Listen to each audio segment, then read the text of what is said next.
Dear students, Assalamu alaikum and welcome to your social science class. Well, our today's topic is growing up as boys and girls. Dear students, being a boy or a girl is an important part of one's identity, isn't it?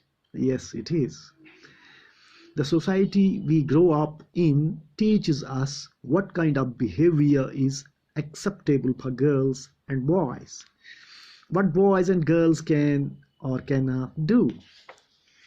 We often grow up thinking that these things are exactly the same everywhere. But do all societies look at boys and girls in the same way? We will try and answer this question in this chapter. We will also look at how the different roles assigned to boys and girls prepare them for their future roles as men and women. We will learn that most societies value men and women differently. The roles women play and the work they do are usually valued less than the roles men play and the work they do. This chapter will also examine how inequalities between men and women emerge in the area of work. So that's about this chapter. Dear students, let us see growing up in Samoa in the 1920s. Now this is about Samoan Islands, which are the part of a large group of small islands in the southern part of the Pacific Ocean. जो Pacific ocean है उसके southern part में, जुनूबी हिस्से में कुछ islands हैं, कुछ जजीरे हैं, group of small islands, in fact group of small islands जिनको समोअन आइलैंड्स कहा जाता है. तो ये वहाँ के बारे में है ये स्टोरी एक. इसमें हम देखते हैं कि in the 1920s, according to research reports on Samoan society, children did not go to school. यहाँ के लोग जो हैं 1920 की एक रिसर्च की गई है यहाँ पे, उसके मुताबिक यहाँ के बच्चे स्कूल जाते ही नहीं. They learned many things such as how to take care of children or do household work from older children and from adults. This is how they learn. They don't go to any school. ये school जाते ही नहीं, बल्कि क्या करते हैं, जो इनसे बड़े होते हैं बच्चे, इनसे बड़े बच्चे जो होते हैं उनसे छोटे बच्चे सीखते हैं, या जो एडल्ट्स होते हैं उनके माँ बाप वगैरह, तो उनसे सीखते हैं. तो इसी तरह से ये सीखते हैं कि क्या करना है क्या नहीं करना है.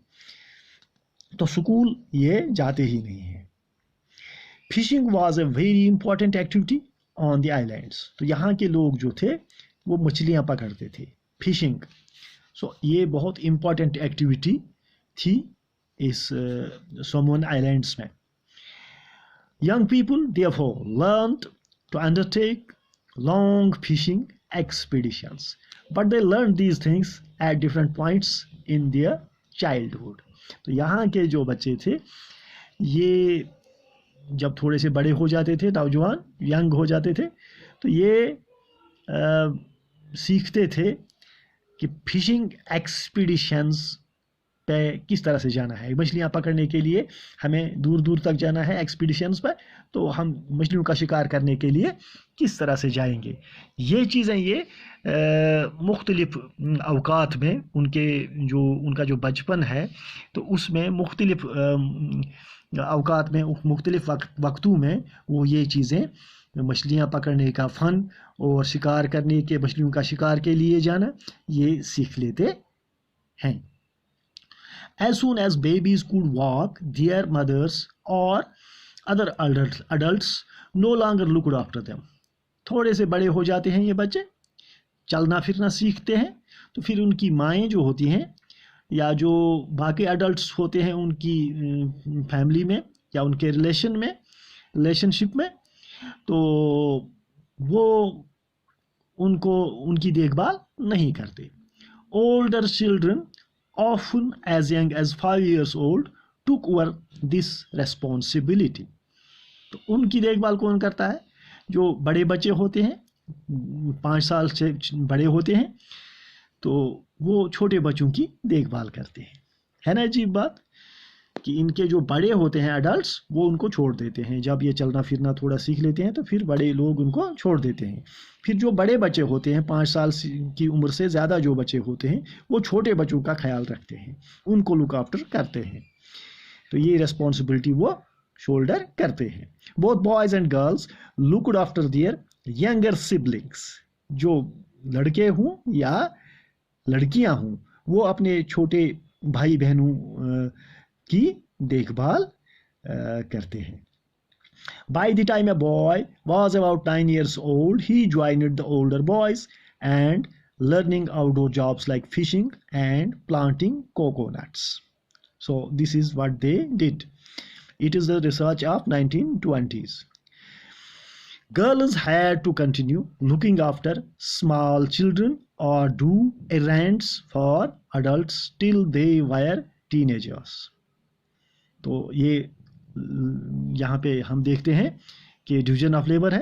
जब लड़के बड़े हो जाते हैं, लगभग 9 साल तक की उम्र के पहुँच जाते हैं, तो फिर वो मछलियों का शिकार करते हैं या ये प्लांटेशन वगैरह करते हैं कोकोनट ट्रीज़ की.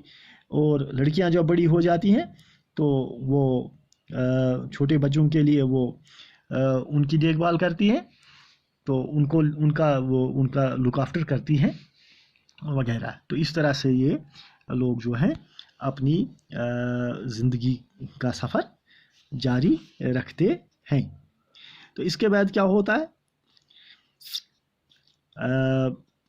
But once they became teenagers, जब ये टीनेजर्स बन जाते हैं, ठीक, they had much more freedom. फिर ये ज़्यादा फ्रीडम इनको हासिल होती है, ज़्यादा फ्री विल होती है, ज़्यादा आज़ादी इनको मिलती है. After the age of 14 or so, girls also went on fishing trips. तो 14 साल की उम्र से ज़्यादा की लड़कियां जो होती हैं, तो वो भी फिशिंग ट्रिप्स पे जाती हैं. Worked in the plantations, learned how to weave baskets. वो टोकरियां भी बनाती हैं, वो प्लांटेशन भी करती हैं, फिशिंग ट्रिप्स भी जाती हैं जब वो 14 साल से बड़ी हो जाती हैं. ठीक. Cooking was done in special cooking houses where boys were supposed to do most of the work while girls helped with the preparations. ठीक, कुकिंग बॉयज करते हैं, गर्ल्स प्रिपरेशन में हेल्प करती हैं. तो ये कुकिंग हाउसेस में होता है. तो ये हम समोआ आइलैंड्स के बारे में पढ़ते हैं कि वहाँ पे क्या होता था. ये 1920 की एक स्टडी है, एक रिसर्च है. तो आप मुझे बताइए, in what ways do the experiences of someone children and teenagers differ from your own experiences of growing up. Is there anything in this experience that you wish was part of your growing up? तो आपको ये देखना है कि जो someone के लड़कियां हैं, वहाँ के बच्चे हैं, उनकी ज़िंदगी और आपकी ज़िंदगी में क्या फ़र्क है. ठीक, क्या आप चाहते हैं कुछ जो वो लोग करते हैं उनकी एक्सपीरियंस है, क्या आप चाहते हैं कि आप भी ऐसा करें? मेरे ख्याल में मछलियाँ पकड़ने के लिए, मछलियों का शिकार करने के लिए आपका दिल मचल रहा है. बाकी बातों का तो मैं नहीं कह सकता, लेकिन आपकी हंसी से पता चलता है कि आप लोग भी मछलियों का शिकार करना पसंद करेंगे, है ना? Yes, that's it.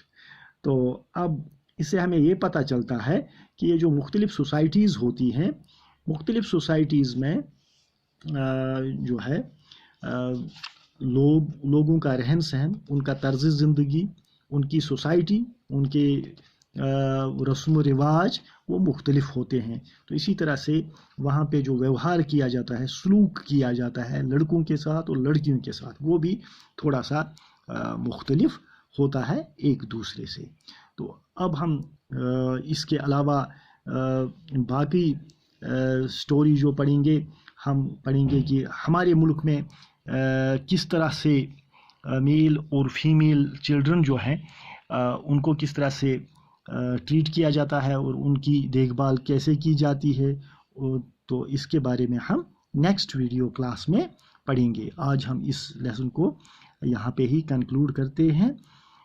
Thank you very much, take care and good bye.